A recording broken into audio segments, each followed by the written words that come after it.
J'espère que vous allez très bien aujourd'hui. Aujourd'hui, nous allons parler des objets directs. I usually start off by telling you if something is easy or if it's difficult or complicated or whatever else. And I do that because I want you to not be fooled or upset and say, wow, this is super hard and she just lied to me. Um, because a lot of times our mental state dictates to us how well we're going to do. So, not to keep you on that subject, but les objets directs are actually easy, but they're unintuitive. So it's going to take a little bit of practice in order for you to really be able to use them easily. And this is why I suggest that repetitive practice that we have been working on, because that way you keep repeating it over and over to yourself until it becomes second nature.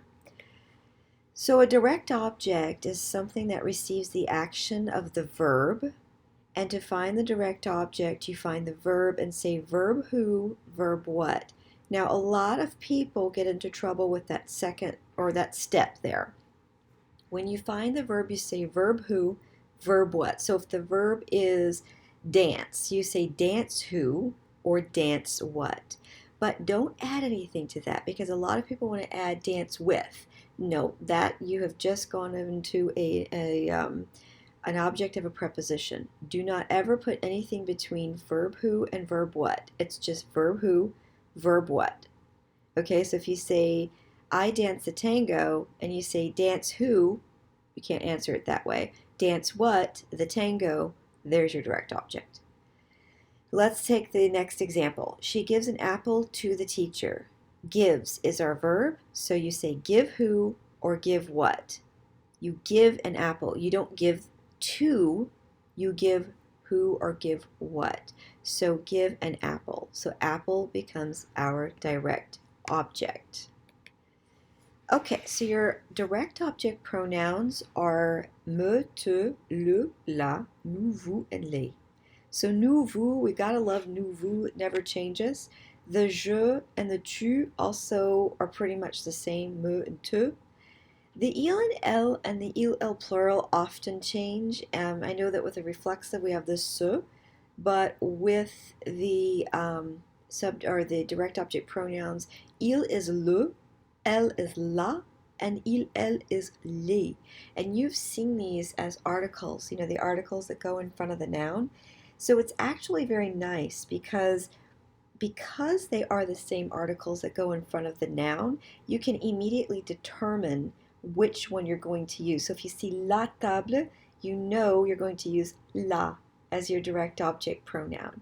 Or le bébé, you're going to use le as your direct object pronoun. Or les chiens, you're going to use les as your direct object pronoun. So it actually, all of these give you a great hint into what you're supposed to be using as far as the object pronouns are concerned. Now, just a quick reminder before we go on to the practical side of this. Remember, there is no impersonal it in French. There is no neuter. There is only il or elle. Okay, everything has a gender that's a masculine or a feminine gender, and it's going to be an il or an elle. So la pomme is always going to be elle. If you were going to say, I like apples, they make me happy. They is E-L-L-E-S, elle, okay? So la pomme is elle, and so the direct object is la. Le tableau is il, the direct object is le. Les tables is actually elle plural because la table is feminine. So your direct object is les. All right, so just remember, everything has a gender in French. It's either masculine or it's feminine. Nothing else. We don't have neuter like German or Russian or whatever else, right? So let's formulate something. She gives an apple to the teacher. Remember we decided verb who, verb what? So elle donne la pomme au professeur.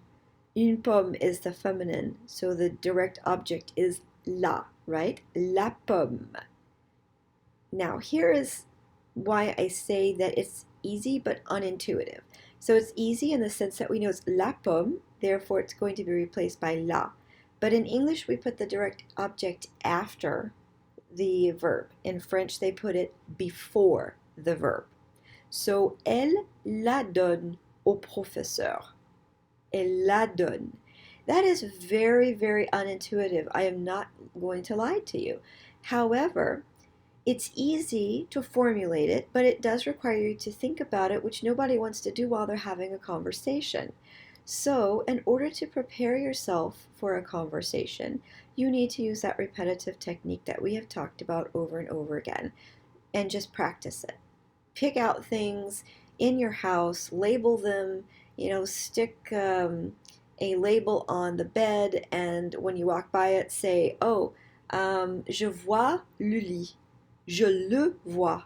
And then it just becomes second nature. It just becomes very, very easy, but you do have to practice it. All right, so again, notice the object pronoun goes before the verb with which it is associated. And that is what makes the direct objects unintuitive or difficult. Les exemples.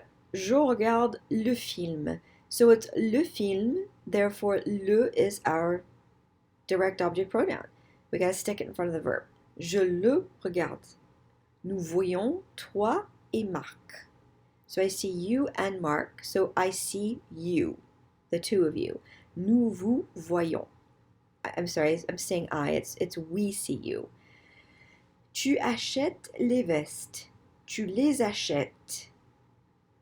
So les vestes and les becomes our replacement. Tu les achètes. Il mange les pâtes. Les pâtes, les is going to become our replacement. Il les mange. Elle voit, and then I have toi to let you know who it is. Okay, remember that the tu form is te, so elle te voit. Vous invitez, and it's moi. Vous m'invitez. Okay, remember, the direct object pronoun replaces a direct object.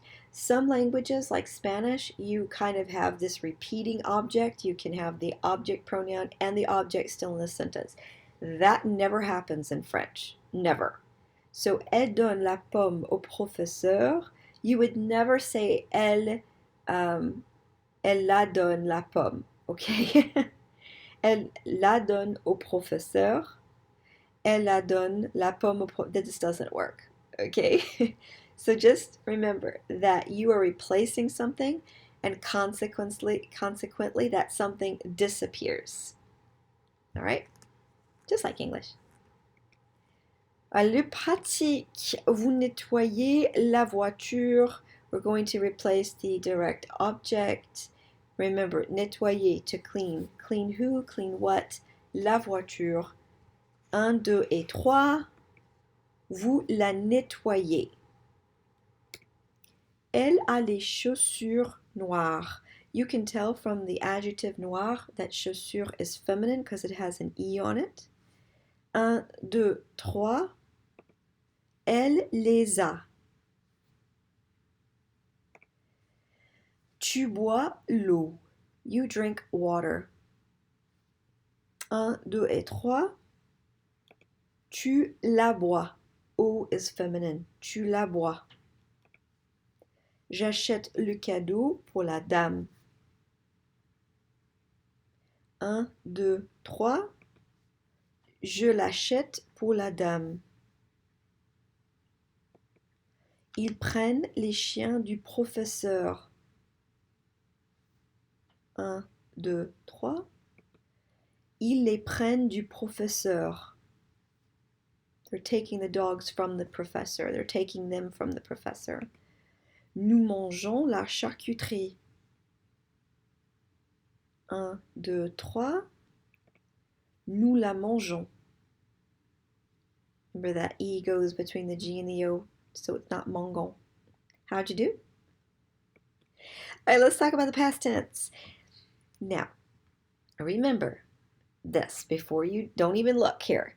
In the past tense, remember that the verb is the auxiliary. It is not the past participle, okay? The auxiliary is either avoir or être. That's your verb. So, the direct object pronoun goes before the verb. That means it always goes before avoir or it always goes before être. Okay? So, elle a mangé la pomme. In that sentence, our verb is a, and manger is our past participle. So, la pomme is, of course, our direct object. And, of course, it's replaced by la because it's already there for us to see. So, the la goes before avoir, and of course, in French, you always drop that extra A off. Elle l'a mangé. Next one. Nous avons mangé la pomme. Nous l'avons mangé. Il avait mangé la pomme. Il l'avait mangé. That last example is a compound tense that you haven't learned yet. Don't worry about it. The principle is the same thing. I wanted to put that there so that you can see the principle is the same thing.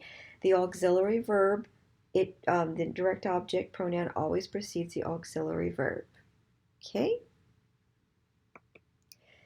So I know some of you noticed something. Remember that in the composed past tenses, the passé composé plus que parfait, which you'll learn about later, if the direct object precedes the past participle, the past participle has to agree. Okay, so what does all that mean? What it means is, let's look at the first example. Ils ont acheté les tables. Table is plural there, and it's feminine. So if we want to say they bought them instead of they bought the tables, we say ils les ont achetés, right? The thing is, table is plural and it's feminine and it precedes your past participle. Therefore, because it's feminine, we have to add an E to the past participle. We have to add an S to the past participle. Guys, this happens all the time in the passé composé. Every time a direct object precedes that past participle, it's going to take an agreement, unless it's a masculine singular. That includes with relative pronouns like qui and que. It includes the direct object pronouns. It includes just when the dependent clause goes before the independent clause, always. All right, nous avions regardé les films. Again, this is a compound tense you haven't learned yet, but it's the same principle. Les films is plural, it's masculine, and we replace it with les. Nous les avions regardés. All right? Don't stress out too much if you can't remember all of these little things. You'll get it. Pratique. Let's go ahead and practice it a few times. Same things. Vous nettoyez la voiture. Let's put this in the passé composé. 1, 2, 3. Vous l'avez nettoyé. Notice we have the extra E because of la voiture, which now is preceding our past participle. Vous l'avez nettoyé. Elle a les chaussures noires. So avoir, of course, is our verb. 1, 2, 3. Elle les a eues. I know it looks funny, doesn't it? But it's true, it's there. Elle les a eues. In this case, it would be translated as she got them. Tu bois l'eau. 1, 2, 3. Tu l'as bu. Tu l'as bu. It has an E there because eau is feminine. J'achète le cadeau pour la dame. 1, 2, 3. Je l'ai acheté pour la dame. Notice there's no agreement because le cadeau is masculine and it's singular, so there's nothing to agree with there. Ils prennent les chiens du professeur. 1, 2, 3. Ils les ont pris du professeur. We have no agreement there either because chien is masculine even though and it's plural, but pris ends with an S already, so there's nothing we can do with it.